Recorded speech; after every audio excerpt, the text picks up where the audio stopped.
ಅಗ್ರಹಾರದಲ್ಲಿ ಉಗ್ರರು, ಅತ್ಯಾಚಾರಿಗಳು, ರೌಡಿಗಳಿಗೆ ಐಷಾರಾಮಿ ವ್ಯವಸ್ಥೆಗೆ ಅವಕಾಶ ಕೊಟ್ಟಿದ್ದ ಇಬ್ಬರು ಹಿರಿಯ ಅಧಿಕಾರಿಗಳನ್ನು ಅಮಾನತು ಮಾಡಿ ಸರ್ಕಾರ ಆದೇಶಿಸಿದೆ. ಜೈಲಿನ ಅಧೀಕ್ಷಕರಾದ ಐಜಿ ಮ್ಯಾಗೇರಿ ಮತ್ತು ಉಪ ಅಧೀಕ್ಷಕ ಅಶೋಕ್ ಭಜಂತ್ರಿಯನ್ನ ಅಮಾನತು ಮಾಡಲಾಗಿದೆ. ಮುಖ್ಯ ಅಧೀಕ್ಷಕ ಸುರೇಶ್ರನ್ನ ಮಾತ್ರ ವರ್ಗಾವಣೆ ಮಾಡಿ ಆದೇಶಿಸಲಾಗಿದೆ. ಮುಖ್ಯ ಅಧೀಕ್ಷಕ ಸುರೇಶ್ ವಿರುದ್ಧ ವರ್ಗಾವಣೆ ಶಿಕ್ಷೆಯಾಗಿದೆ.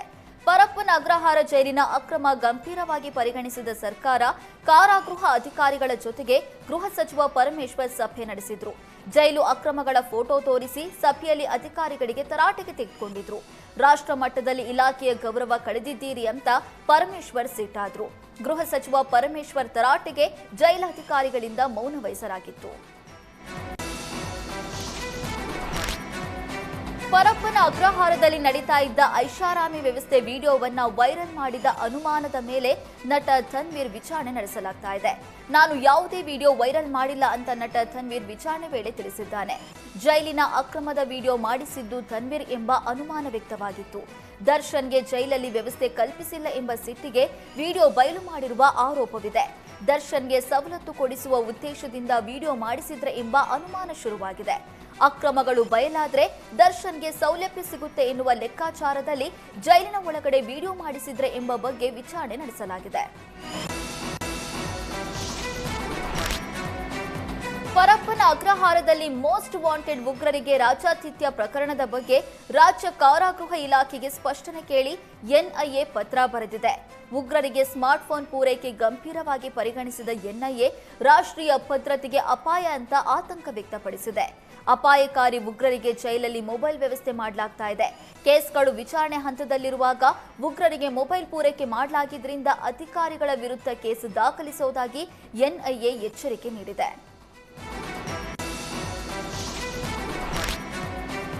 ಜೈಲಲ್ಲಿ ಐಷಾರಾಮಿ ವ್ಯವಸ್ಥೆ ಖಂಡಿಸಿ ಸಿಎಂ ಮನೆಗೆ ಬಿಜೆಪಿ ಮುತ್ತಿಗೆ ಯತ್ನಿಸಿದ ಬಿಜೆಪಿ ನಾಯಕರನ್ನ ದಾರಿ ಮಧ್ಯೆ ಪೊಲೀಸರು ವಶಕ್ಕೆ ಪಡೆದಿದ್ದಾರೆ.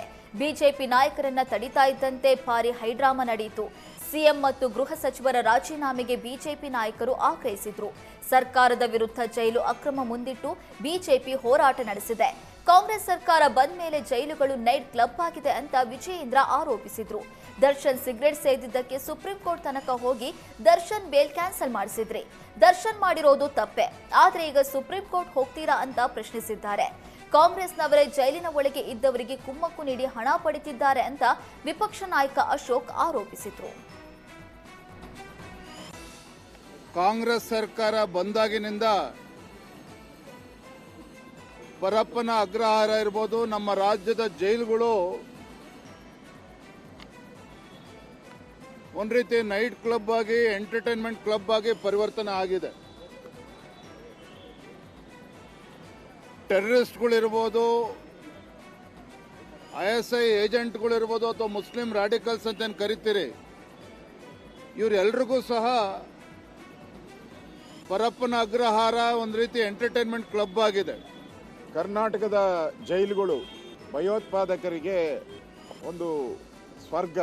5 ಸ್ಟಾರ್ ಹೋಟ್ಲ್ಗಳಲ್ಲಿ ಏನು ಫೆಸಿಲಿಟಿ ಸಿಗುತ್ತೋ ಅದಕ್ಕಿಂತ ಹೆಚ್ಚಿನ ಫೆಸಿಲಿಟಿಯನ್ನು ಈ ಜೈಲುಗಳಲ್ಲಿ ಈ ಕಾಂಗ್ರೆಸ್ ಸರ್ಕಾರ ಓಲೈಕೆ, ಭಯೋತ್ಪಾದರ ಓಲೈಕೆ ಮಾಡ್ತಾ ಇರುವಂಥ ಕಾಂಗ್ರೆಸ್ ಸರ್ಕಾರ.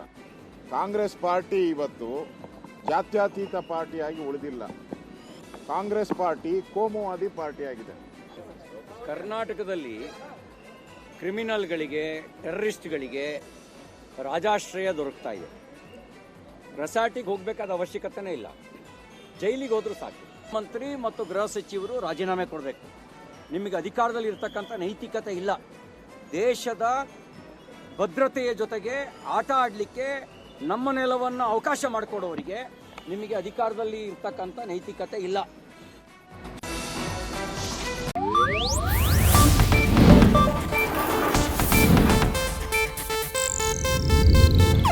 ಇದು ಏಷ್ಯಾನೆಟ್ ನ್ಯೂಸ್ ನೆಟ್ವರ್ಕ್ ಪ್ರಸ್ತುತಿ.